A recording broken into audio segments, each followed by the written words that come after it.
Hola a todos amigos del canal y a los que quieran suscribirse. Pues resulta que no hay manera que pueda soltar los temas estos relacionados con la física, ¿no? Y más bien con el análisis epistemológico de los problemas de la mecánica cuántica, etcétera. Porque había prometido que me iría hacia un nivel más profundo que podría ser un nivel preyoico, ¿no? Y obviamente a estudiar otro tipo de mentalidad que precede a esta mentalidad cínica y racional que se encuentra en la base de la constitución de este mundo objetivo, que es el mundo de la ciencia, y vamos a ir más atrás y vamos a hacerlo. La promesa está en pie, pero resulta que me cuesta trabajo abandonar de plano estos temas que he venido desarrollando, porque a veces me parece que no se llega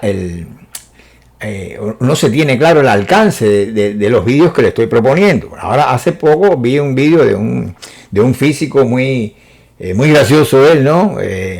Tiene un apellido un poco extraño, pero es un físico español, que les diré en el próximo vídeo el nombre, ¿no? Que hizo su tesis en el CERN, hace unos vídeos muy simpáticos.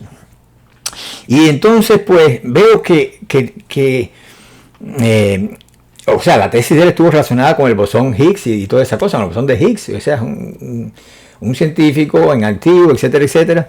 Pero bueno, el asunto es, joven él, el asunto es que él hace un vídeo reciente y entonces, pues, problematiza el tema de la realidad del mundo objetivo, ¿no? Relacionado con la mecánica cuántica, particularmente con la interpretación de Copenhague.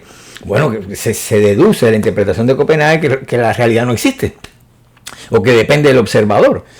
Entonces, ese tipo de cosas, a mí me parece que hay que precisarla bien, porque las cosas no son exactamente así. Los físicos se lo han creído de esa manera. Ni siquiera se deduce de la interpretación de Copenhague, no es esa la conclusión que debemos sacar. Otro de los asuntos es el tema... El tema de que ya está más relacionado con el colapso de la función de onda, que es bien importante porque él lo relaciona con el tema del dualismo, onda-corpúsculo, cosa que está bien, basándose en el famoso experimento de la doble rendija.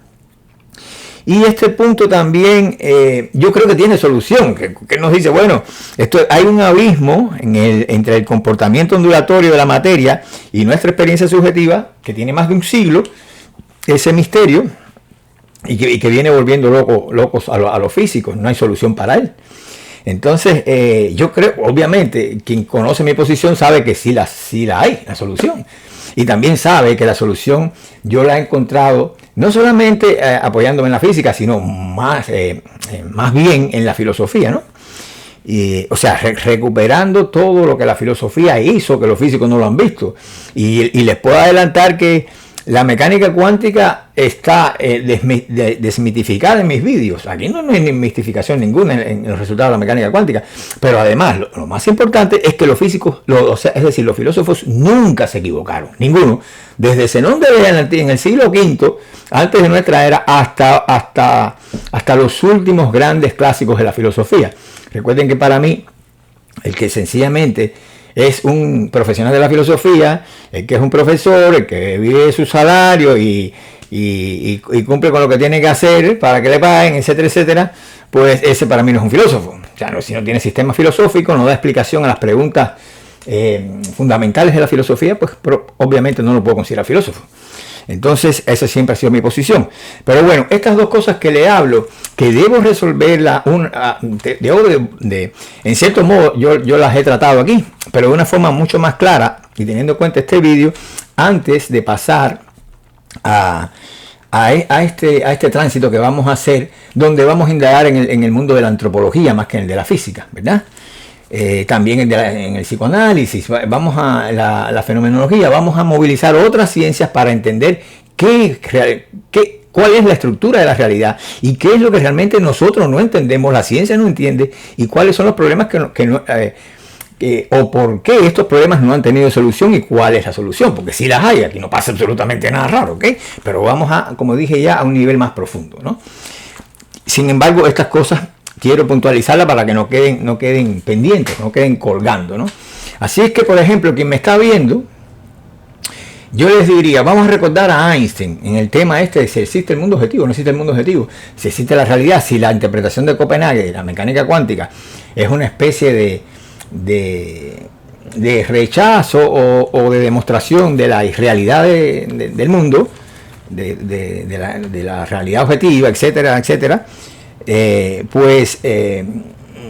Esto se pudiera expresar con esa frase que se le atribuye a Einstein de que me gustaría pensar que la luna está ahí cuando no la miro, ¿no? Más o menos así. Puede haber una versión negativa en que me resisto a pensar que la luna está ahí cuando no la estoy mirando, algo así, ¿no?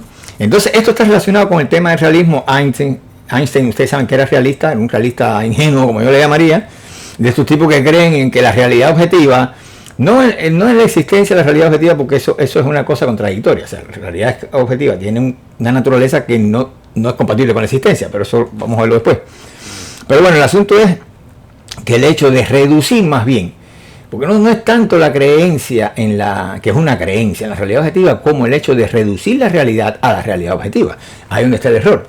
Y ese es el error que obviamente Einstein cometía, y lo cometía constantemente, incluso interpretando la física y sus resultados. O sea, cuando él dice que me gustaría pensar que la luna está ahí cuando no la estoy mirando, pues sencillamente se equivocaba. Si usted todavía me está viendo, pues quédese ahí hasta el final para que vea por qué esa famosa frase de Einstein es sencillamente errónea, ¿no? Por otro lado, se los voy a leer para que vean cómo le vamos a dar respuesta a estas dos cosas que son tan importantes. La primera es el tema del realismo, de si existe o no la realidad objetiva, etcétera, etcétera. Y la segunda, voy a citar a este físico, ¿no? Que él lo dijo de esta manera, o sea, una forma bien sencilla para que la gente lo entienda, ¿no? No encuentro una forma más sencilla que la que él usó. Él dice, lo voy a citar, no recuerdo ni siquiera el nombre, Santaola, algo así se llama, Santaola, no sé. Pero es bien, hace unos vídeos muy graciosos, muy buenos. Entonces él dice, las partículas evolucionan en el tiempo, o sea, refiriéndose al problema intrínseco que promueve la mecánica cuántica y que es tan complejo y que no entendemos y de qué se trata, etcétera, etcétera. Entonces él nos dice, esto está relacionado con el dualismo onda-corpúsculo, que es una cosa que como que un poco incomprensible, ¿no? Y entonces lo cito, ¿no? Dice, las partículas evolucionan en el tiempo como si fueran ondas, pero cuando se les mide con un aparato aparecen como partículas. Esto es bien importante porque la gente lo ve así y no entiende lo que hay detrás de esto. Yo lo voy a explicar ahora. Voy a repetir. Dice, las partículas evolucionan en el tiempo como si fueran ondas, pero cuando se les mide con un aparato aparecen como partículas. ¿Esto qué cosa es? Los físicos no han podido explicar eso todavía. Entonces dice, ¿cómo se relaciona? Sigue diciendo él, ¿cómo se relaciona la onda con la partícula? No hay respuesta para eso. ¿Cómo se va de una cosa a la otra? No hay respuesta para eso. Y todo lo que sabemos, dice él, todo lo que sabemos es que este proceso es algo que ocurre en el mismo momento de medir. Si usted quiere saber por qué ocurre en el mismo momento de medir, pues quédese ahí, como le digo, ya usted verá que aquí misterio no hay ninguno. No se sabe cómo han pasado tantos años y los físicos no se han dado cuenta de esto todavía. A mí eso la verdad que me sorprende. Entonces, por supuesto que él habla de ese abismo que existe en el comportamiento ondulatorio de la materia y nuestra experiencia, entre el comportamiento ondulatorio de la materia y nuestra experiencia subjetiva del mundo, y que es el que les había dicho yo ya anteriormente, que nos dice que los físicos llevan un siglo rompiéndose la cabeza con eso y los tiene luego y no hay respuesta, ¿no? Entonces, esto está muy ligado al tema de la realidad, y como nosotros vamos a dar un paso más en una realidad de orden más profundo todavía, que es lo que yo les había anunciado en el video anterior, pues es bueno que tengamos un poco claro estos problemas no resueltos que están ligados a la naturaleza de la realidad que todo el mundo tiene delante de sí, y esta que conocemos, porque la otra que en la que voy a entrar no es muy clara ni muy conocible para la mayoría de las personas, ¿no? Ya esto tiene un nivel un poco profundo y un poco más oscuro. Entonces, pero esta es la realidad del panadero, es la realidad del hombre común, en la realidad de los físicos, y eso es eso es lo que los lastra a ellos en su comprensión del mundo, porque tienen una posición que es del realismo ingenuo. Vamos a quitar la interpretación de Copenhague, la mecánica cuántica, que dio un paso más, aunque no llegó a donde tenía que llegar. Pero bueno, esto es lo que le molesta al físico realista, obviamente, y no lo deja entender qué es lo que está pasando particularmente con el colapso de la función de onda. Entiéndanse que este modelo epistemológico representacionalista, que es el que adopta el realista, ¿no? O el realismo en sentido general, ese realismo ingenuo, ¿no? Que es la posición que Husserl, el filósofo fenomenólogo, ¿no? Caracterizaba como la posición de la vaca ante la orquesta, ¿no? Eso está sorprendido ante la realidad objetiva frente a ti, y decir, la realidad es todo eso que está frente a mí, mírenlo aquí, que el problema se lo están aprendiendo todavía, y ante mi subjetividad. O sea, yo soy un sujeto, mi percepción es subjetiva, y toda la realidad está del lado allá, y yo lo que hago es reflejarla de alguna manera, expresarla, ¿no? Entonces, esa posición epistemológica, señores, es muy básica, no explica nada. Al contrario, lo que hace es confundir a la gente y a la propia ciencia, la limita, ¿no? Que es la posición epistemológica que tenía Einstein. Por ahí no se puede entender las cosas. Entonces, vamos a ir dilucidando esto. ¿Existe el mundo objetivo? La pregunta es, ¿existe el mundo objetivo? Pues la respuesta depende de la realidad también se pregunta, disculpen, una pregunta es, ¿existe el mundo objetivo? Otra sería, depende de la realidad de la observación o la medición, ¿no? Desde el punto de vista, ya estamos cuestionando lo que pasa con la interpretación de Copenhague, realmente, ¿no? Que la gente se enteró de que el resultado de la descripción de un fenómeno está en dependencia del observador, que ya eso venía con la teoría de la relatividad, pero se empiezan a enterar con lo que dice la interpretación de Copenhague. Señores, es lo mismo. Lo que están diciendo es lo mismo. En la teoría de la relatividad todo depende del punto de vista del observador. Entonces, ¿cuál es la diferencia si la teoría de la relatividad está montada sobre la misma consideración epistemológica? Pero allí no lo quieren ver. ¿Por qué? Porque no les conviene decir que hay subjetivismo en el relativismo de Einstein. Entonces, ¿por qué hacen eso? ¿Esto es física o es política o ideología? ¿Qué cosa es esto? Todo depende del punto de vista en que usted observe las cosas. Eso es la dependencia del observador. Entonces, ¿cuál es la diferencia entre la mecánica cuántica? Cuando la mecánica cuántica colapsa la función de onda y te dice que, por ejemplo, que el electrón no existe si no es observado, viene siendo exactamente lo mismo. Y después Einstein se sale con, me gustaría pensar que la luna está ahí cuando no la miro. Bueno, pero es que tú lo que has dicho la mitad de la verdad. Sigue diciendo que la luna que tú vas a mirar es una luna que depende del acto de mirar. Como si la miras desde otro sistema de referencia, pues en cierto modo depende también de ese cambio de referencia. Por lo tanto, estamos prácticamente en el mismo punto, ¿no? Entonces, sin embargo, vamos a dar un pasito más. Estas preguntas, las dos, son esencialmente diferentes y hay que establecer la diferencia, hay que ir con cuidado. No son la misma cosa, ¿ok? ¿Existe el mundo objetivo, por un lado, o depende de la realidad de la observación, medición? Son preguntas diferentes. El mundo objetivo, señores, no existe. No existe. Pero no existe, y esto es lo más importante, en el entendido que es un tipo de realidad virtual sintético inteligible, que no alcanza la existencia. ¿Por qué? Porque existir, ya lo había demostrado George Berkeley, el empirista del siglo XVIII, ¿verdad? Irlandés, ya el filósofo, había demostrado que existir, ese era su principio de existencia. Existir es ser percibido. Si no hay percepción de la cosa, usted no puede decir que exista. ¿Y por qué? Porque la existencia, ya había dicho Aristóteles, es la actualidad de la conciencia. Si nosotros no entendemos la filosofía, menos vamos a entender estos asuntos. Entonces, cuando se dice que una cosa existe o no existe, no quiere decir que ya eso sea el fin del mundo. No, señores, yo le hice un vídeo a ustedes en que le dije, Dios no existe. Dios no existe. Usted existe, pero es que Dios está por encima de la existencia. Porque la existencia tiene correlacionado el acto de percepción de la cosa. Si usted no percibe, no hay percepción, no hay existencia. Porque tiene que haber una conciencia actual del objeto. A ver si me entienden. O sea, que existir no es mucho. No es mucho.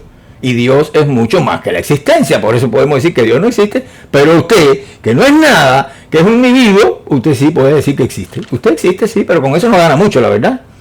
Y tampoco le hace ningún daño a Dios si dice que Dios no existe, porque Dios está por encima de eso. Entonces, así hay que entender las cosas, porque es la filosofía la que ha trabajado estas categorías, todas las categorías fundamentales del pensamiento, desde que el hombre es hombre. Y ese conocimiento no podemos tirarlo por la borda, simplemente empezar a especular y a describir cosas usando categorías que ni siquiera sabemos qué significan, ¿verdad? Se lo digo a los físicos, no a ustedes. Entonces, por lo tanto, podemos decir que el mundo objetivo no existe en ese entendido, en el entendido que es un tipo de realidad virtual, sintético, inteligible, que no alcanza la existencia. La existencia no tiene nada que ver con esa dimensión virtual de la realidad, porque la existencia es algo que se da de manera actual. Por un lado está la dimensión virtual de la realidad y por el otro lado está la dimensión actual de la realidad. Son dos cosas diferentes, ¿entienden? Y entonces esta objetividad existe en el plano de la virtualidad, no en el plano de la actualidad, que está relacionado con la existencia, o sea, con la participación, no con la intelección. Entonces, agrego que nada de este mundo objetivo se percibe, por lo tanto no existe. Usted no percibe las cosas. Por ejemplo, usted una estrella no la percibe. Si usted percibe la estrella porque es un contenido de conocimiento, es conocimiento estructurado. No es más que eso, son datos científicos, descripciones científicas. Eso es en un plano sintético, inteligible de conocimiento, palabrería, mucha palabra. Pero si usted va allí a la estrella esa que usted escribe como estrella, lo que usted va a ver un polvo y usted va a percibir el polvo y no va a tener noción de la estrella ninguna. Va a estar enterrado en el polvo ese. Y eso es lo que usted percibe, no percibe la estrella, percibe el polvo. ¿Verdad? Pero ese tipo de interacción es actual, no es virtual, no es de conocimiento. La estrella sí, es un concepto que vive en el ámbito de los conocimientos.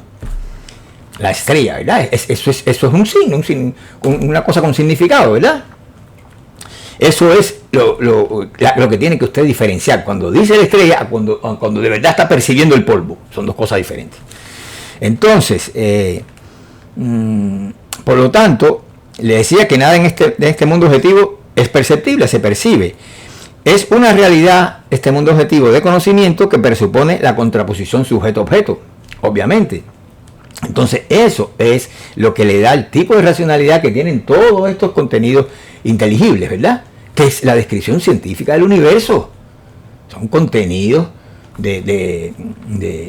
podemos decir de conciencia, pero más que eso, son sencillamente conocimiento estructurado, ¿verdad? Pasa igual que con las categorías de Platón, señores. Las categorías no son subjetivas, son objetivas, existen fuera de la mente de la gente, pero tienen una naturaleza más bien inteligible, ¿verdad?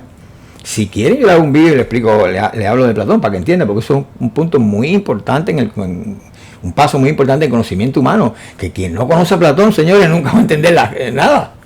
Hay que entender a Platón, ¿entienden? Por ejemplo, si yo digo, si yo digo libertad, es una idea platónica, vamos a poner un ejemplo. Si digo honestidad, ¿la honestidad qué cosa es? Señores, es un conocimiento, porque si usted conoce la honestidad, usted conoce en esa declinación de la palabra, no un hombre honesto, no lo que es honesto, sino la honestidad, así completamente ideal, etérea, sin cuerpo y sin nada.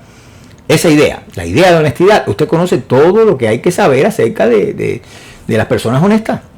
Entonces, no es lo mismo la honestidad como una, vamos a decirlo en términos platónicos, como una esencia que precede a la individuación de las cosas, ¿verdad? A un hombre honesto, porque ya eso es un individuo que encarna la idea de honestidad. Ahora, la idea de honestidad no es solamente una idea, es más que eso, es una realidad, porque es la que hace posible que hayan hombres honestos y los precede. Pero además, lo más importante de Platón, que realidad y conocimiento son una y la misma cosa. Usted no puede dividir o aislar el conocimiento de la realidad cuando dice honestidad. Son una y la misma cosa. Es inseparable. Usted dice, bueno, esto es un conocimiento o es una realidad. Bueno, por eso es que esos eidos platónicos, esas ideas que preceden a las cosas, son el grado más alto de realidad que hay, donde el conocimiento es indistinguible. Entonces, eso tiene su explicación, ¿verdad? Pero bueno, no nos vayamos por ahí porque se nos hace imposible seguir este vídeo. Entonces, pero para que vean la naturaleza de las realidades esas como son, ¿no? Y que sepan distinguir en que hay una naturaleza, una dimensión actual de la realidad y una dimensión virtual. Entonces, eso es según mi teoría de la realidad, según la manera en que yo veo la realidad, su naturaleza. ¿Cuál es la naturaleza de la realidad? Desde mi filosofía es una configuración acto virtual.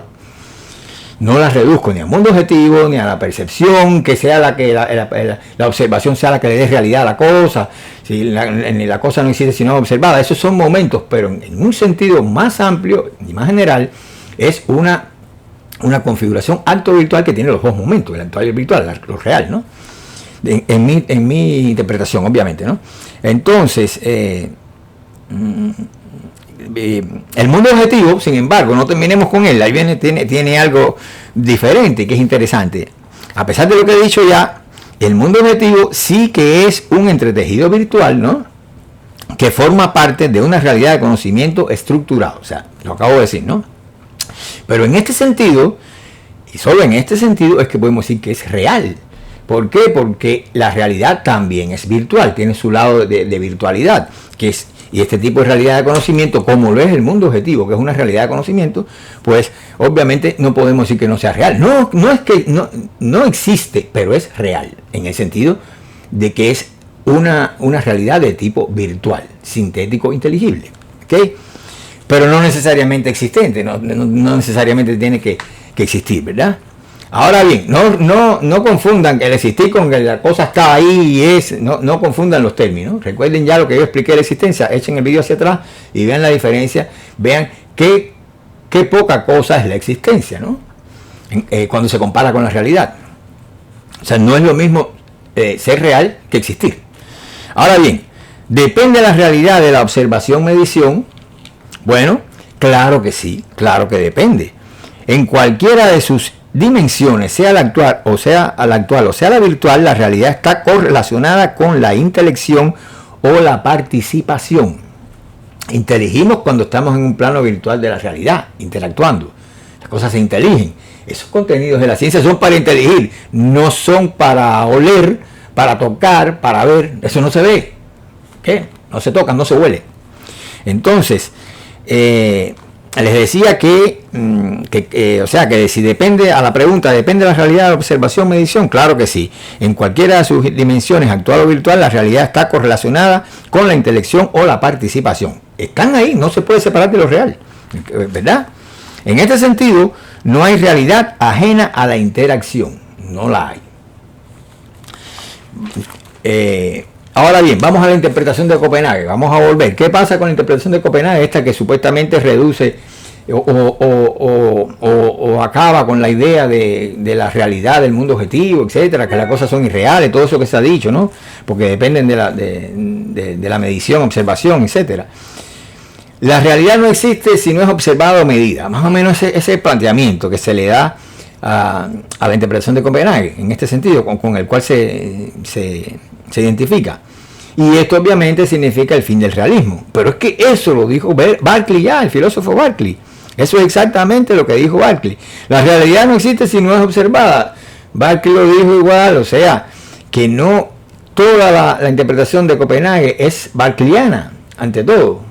¿Me entienden? Ante todo, porque fue Berkeley que dijo que existir es ser percibido.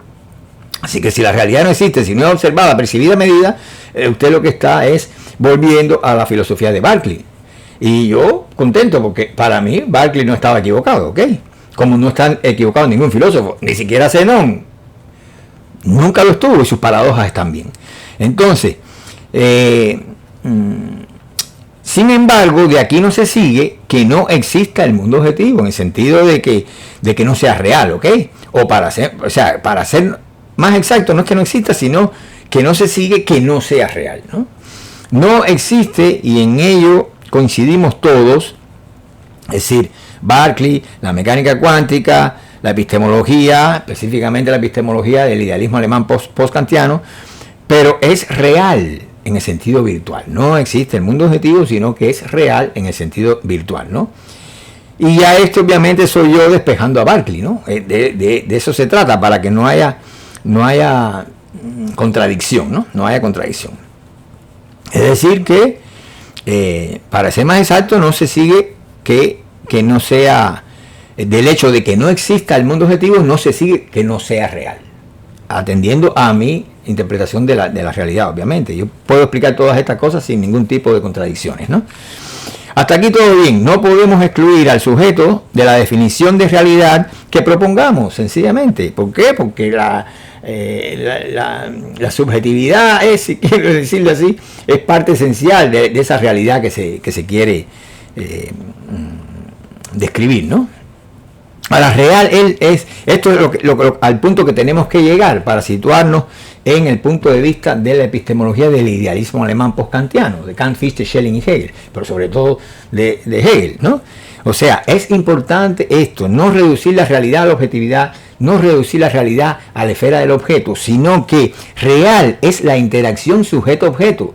Si usted lo reduce a una sola de esas esferas, pues usted está reduciendo la propia realidad. ¿Por qué? Porque siempre usted lo que describe no es el objeto. Esa es la ilusión de la ciencia, que describe el objeto per se.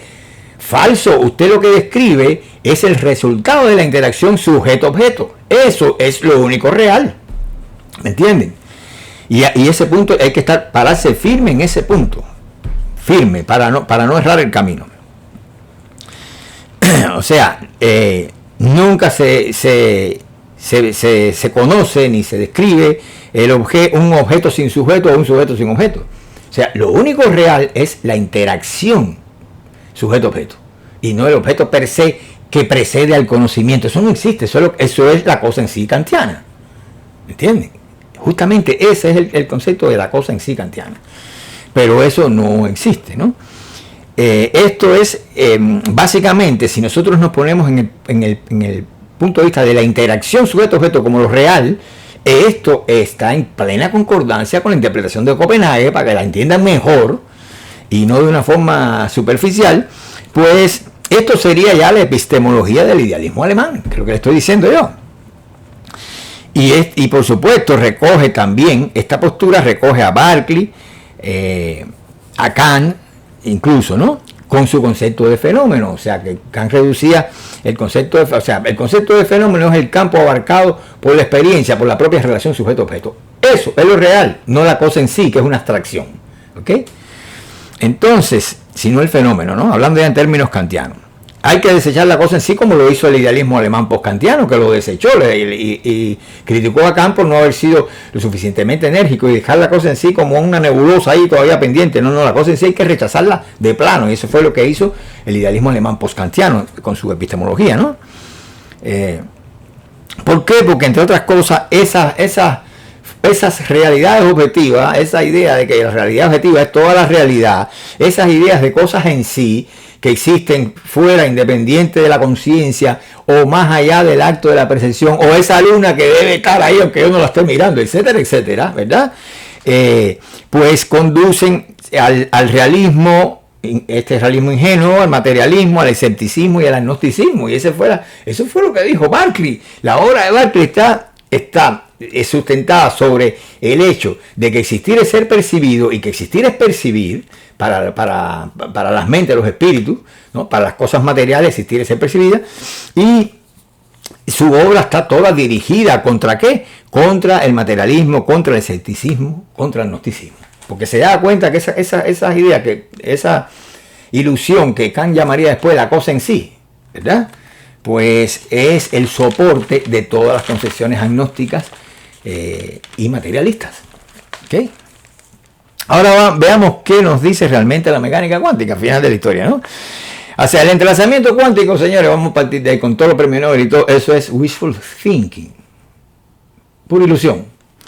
Entonces, vamos a ver, vamos a interpretar la frase, ¿verdad? Para que vean lo que hay detrás de esto. El electrón evoluciona como onda. Fíjense bien, el electrón evoluciona como onda y se materializa como partícula. Estoy usando la descripción que dio el físico que le comenté anteriormente porque es muy ilustrativa, ¿no? Bien sencilla de entender. El electrón evoluciona como onda y se materializa como partícula. Vaya problema para la física, no saben cómo explicar esto. Lo mismo sucede agrego yo, fíjense ustedes qué fácil se explica, lo mismo sucede a cualquier objeto macroscópico en movimiento, señores. Esto fue lo que la física no vio y no ha visto todavía. Si viera lo simple que es esto, se hubieran ahorrado siglos, más de un siglo, de tanta tortura y tanta cosa y tanto incomprensión, ¿verdad? Y además tanto misterio y tanto mito que han construido sobre esta base. Señores, entiéndanlo de una buena vez. Lo mismo le sucede a cualquier objeto macroscópico en movimiento. No hace falta teoría cuántica para esto. El electrón evoluciona como onda y se materializa como partícula. Cualquier objeto macroscópico va a evolucionar. Cuando se dice onda, entiéndese como ondas de indeterminación espacial. Y se va a materializar como masa, como partícula. Eso le pasa a todos los objetos de la naturaleza que pretenden moverse. ¿Ok? Porque esa es la naturaleza del movimiento. Que se los digo una vez más, no se ha entendido todavía. ¿Cómo se mueve un cuerpo? No, eso no se entiende. Si no lo digo, ustedes han entendido por movimiento, en conformidad con el concepto de trayectoria dinámica, una serie de estados de reposo. Y con eso es que ha trabajado la física.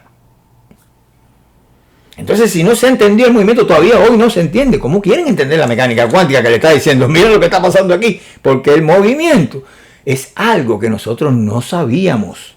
Porque nosotros nunca habíamos chocado con el movimiento real. Y miren lo que pasa cuando nosotros tenemos que vernos con el movimiento inacto, con el movimiento real. No con esas construcciones, con esas idealizaciones que son las trayectorias dinámicas. ¿Entienden? Entonces,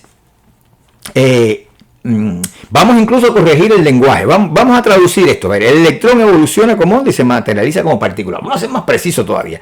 Vamos a traducir esto. El electrón, es decir, la partícula elemental, se temporiza a la manera de ondas de indeterminación espacial, es decir, ondas de probabilidad, lo que se conoce como ondas de probabilidad en mecánica cuántica, que no son matemáticas, son físicas, porque son ondas de indeterminación espacial. Así es que el electrón, más bien la partícula elemental, se temporiza a la manera de ondas de indeterminación espacial, como dije, ondas de probabilidad, y se espacializa materializándose como corpúsculo con propiedades definidas, es decir, se geometriza en la dimensión espacial. ¿Por qué pasan estas cosas? Porque ya otro filósofo le había explicado en su filosofía de la naturaleza, que hay que estudiársela, ¿verdad? Había explicado que el movimiento es la transición del espacio al tiempo y del tiempo al espacio, y que cuando estamos en movimiento un cuerpo se encuentra y no se encuentra en un lugar determinado simultáneamente, y agrega, es decir, se encuentra simultáneamente en otro lugar. ¿Cuál es ese otro lugar? Señores, había que leerlo un poquito, pensar un poquito para darse cuenta. Era el tiempo.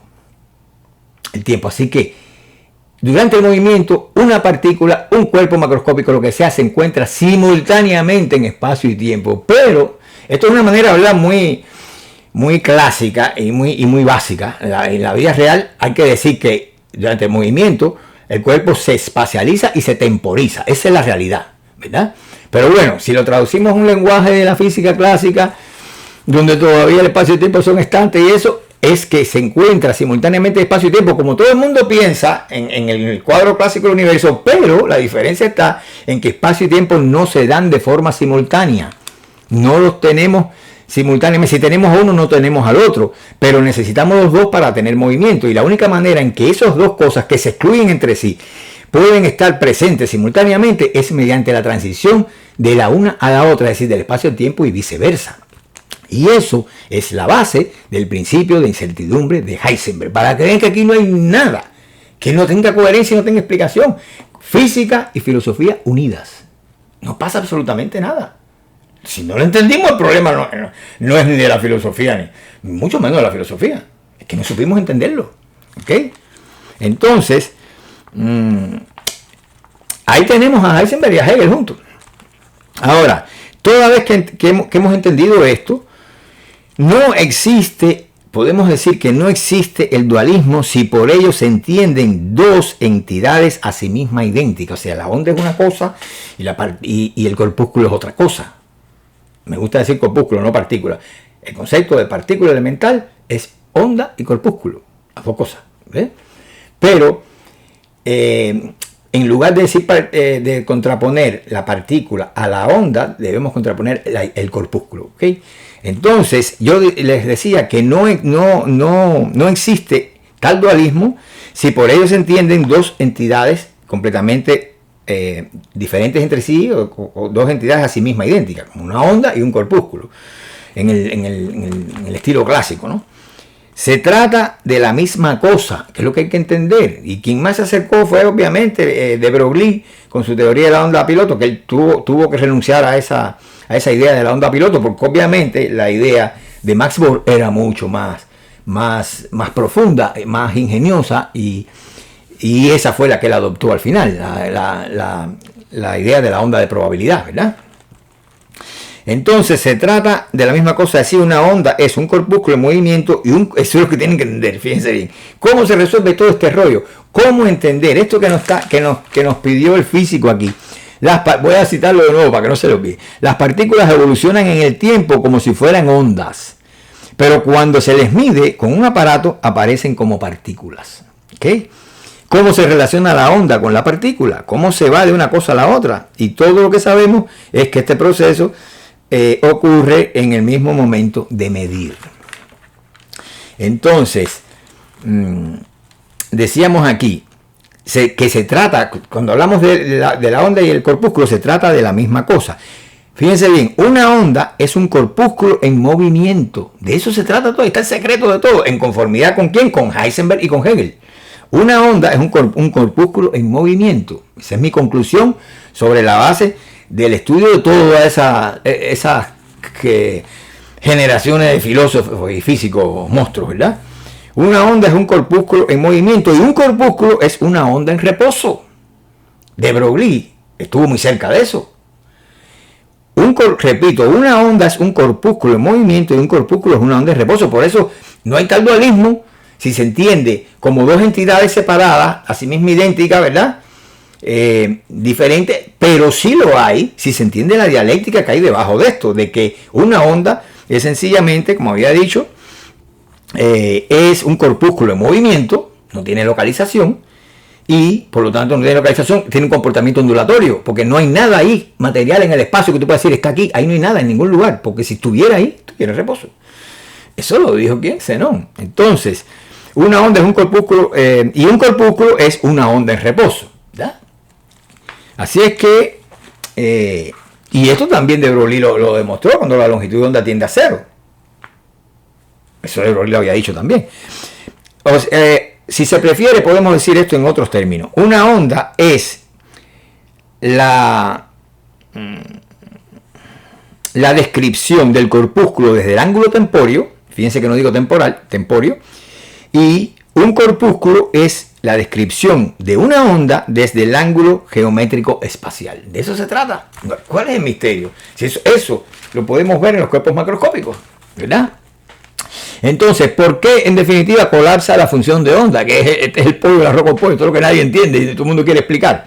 Bueno, hay que decir que la localización-interacción, de acuerdo a mi teoría cinemática, ¿verdad?, implica masa y reposo. Grábense eso, la localización-interacción implica masa y reposo. Con este postulado se resuelve todo el problema de la rareza de la mecánica cuántica y se entiende por qué colapsa la función de onda. Es suficiente. ¿Ok? Obviamente la función de onda en estado de superposición, o más bien el cuadrado del módulo de la función de onda, describe el estado de movimiento del corpúsculo, razón por la cual no puede estar en ningún lugar definido, como demostró Zenón de Lea de manera inversa. Si usted mira las paradojas de Zenón y la lee como así por detrás, lo que le está diciendo es exactamente eso. Si cuando hay localización de aquella flecha de Zenón, en cada momento de tiempo la flecha ocupa un lugar determinado del espacio, si eso hace que esa flecha esté en reposo, ¿verdad? Entonces eso quiere decir que cuando no la hay, pues la flecha está en movimiento. Así de simple, cuando no hay localización espacial, o al menos no está en reposo, ¿verdad? Entonces, decía que obviamente la función de onda en estado de superposición, o más bien el cuadrado del módulo de la función de onda describe el estado de movimiento del corpúsculo, razón por la cual no puede estar en ningún lugar definido ni puede tener masa, señores.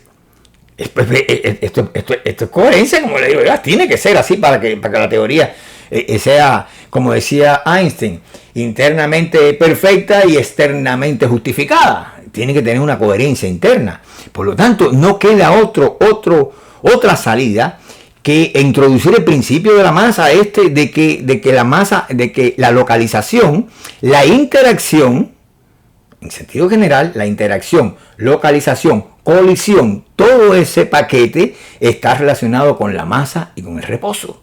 Esa es la clave de todo. Si nosotros introducimos esa variable, todo se esclarece en la mecánica cuántica.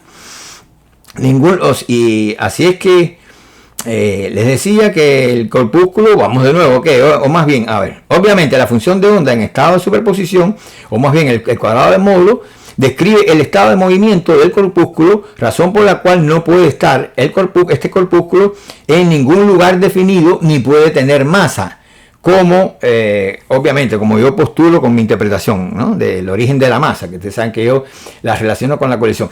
Si una cosa se está moviendo no tiene masa, lo que se mueve no tiene masa, la masa es la masa de reposo. Cuando yo toco, ¿por qué? Porque yo interactúo con esto. Aquí hay colisión, aquí hay interacción, hay localización y hay masa, pero también hay reposo. ¿Ok?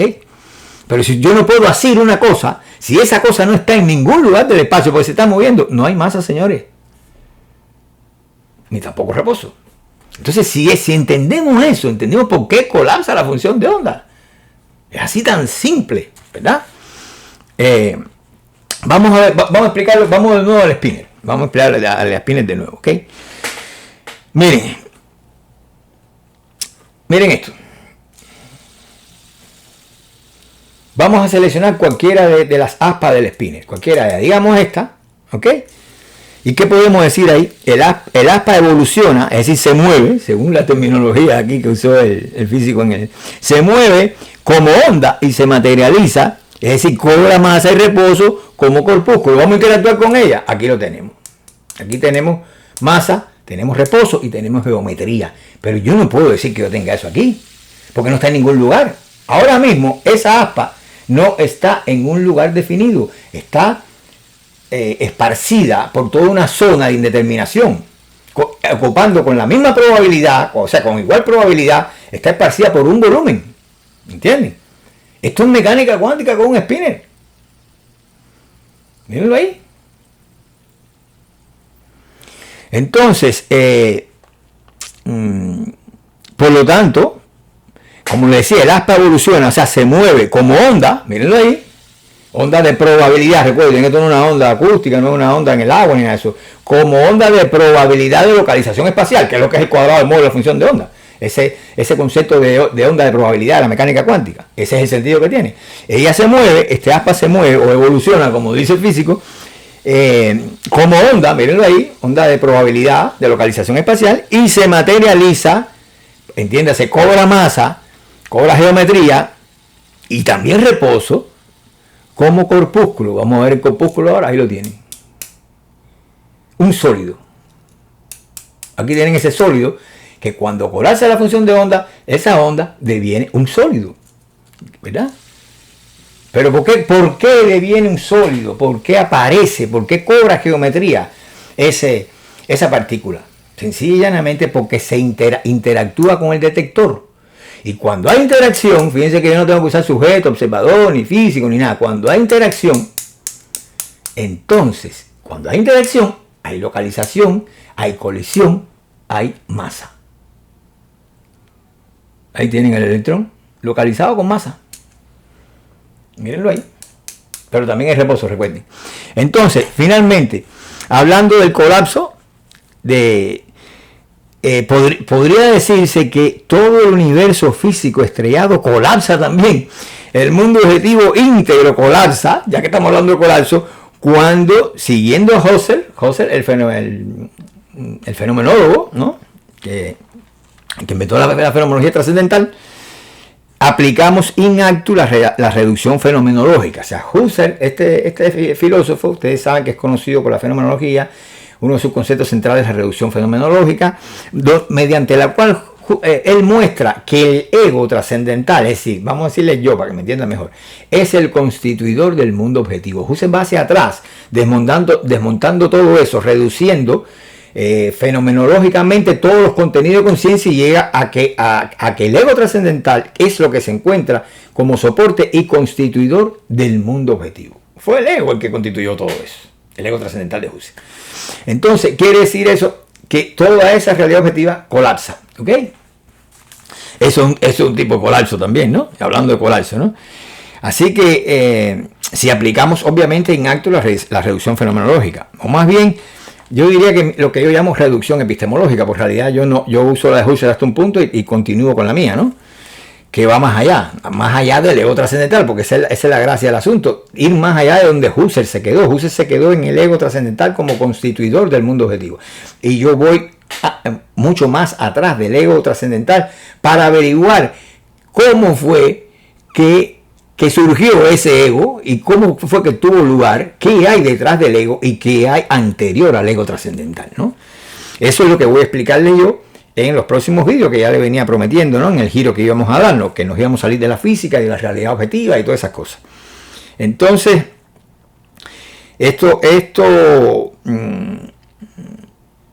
de aquí obviamente vamos a extraer la idea de que vamos a tener que necesitar o descubrir otro tipo de mentalidad correlacionada con este orden de realidad diferente, que es un orden simbólico, y por lo tanto la mentalidad correlacionada con ella es otra, no es una mentalidad de tipo yoico, ¿no? Esta husserliana del ego trascendental. Vamos a meternos en otro mundo, ¿no?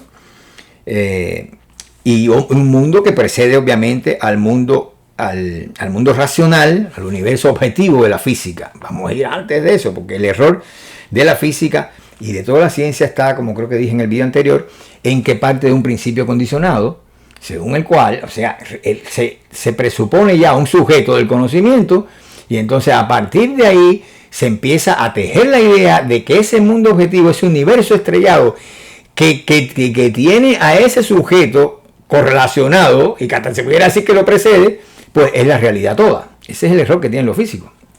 Vamos a ir más atrás de ello, ¿verdad? Para poder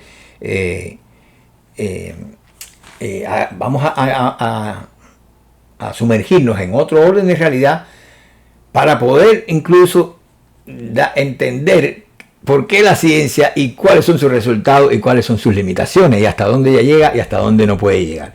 Bueno, creo que he sido extenso, pero la verdad es que quería no dejar pasar por alto este tema, porque, señores, el asunto de la mecánica cuántica ya es una cosa bien dramática. Esto lleva ya mucho tiempo, no sabemos por qué colapsa la función de onda, no sabemos qué es lo que pasa, y no entendemos el dualismo onda-corpúsculo, no entendemos nada de la mecánica cuántica, como Feynman había dicho ya. Sin embargo, es tan sencillo como que no tiene ninguna naturaleza particular la mecánica cuántica. Lo que hay que hacer es reinterpretar el mundo clásico precuántico en términos cuánticos, y vamos a entender que estamos hablando de la misma cosa, de una sola cosa, ¿ok? Y que no hay ningún misterio ni nada místico en estos fenómenos cuánticos. Bueno, creo que los voy a dejar porque he sido muy extenso. Trato de darle cosas buenas, de darles interpretaciones con sentido y sobre todo respuestas a lo que no tiene. Y si ustedes consideran que de alguna manera lo he logrado, pues denle un like al vídeo para que ayuden al canal, y también me estimulen a mí a seguir aportándole a ustedes conocimiento que no van a encontrar ni en la Wikipedia ni en ninguna universidad del mundo. Aquí los dejo.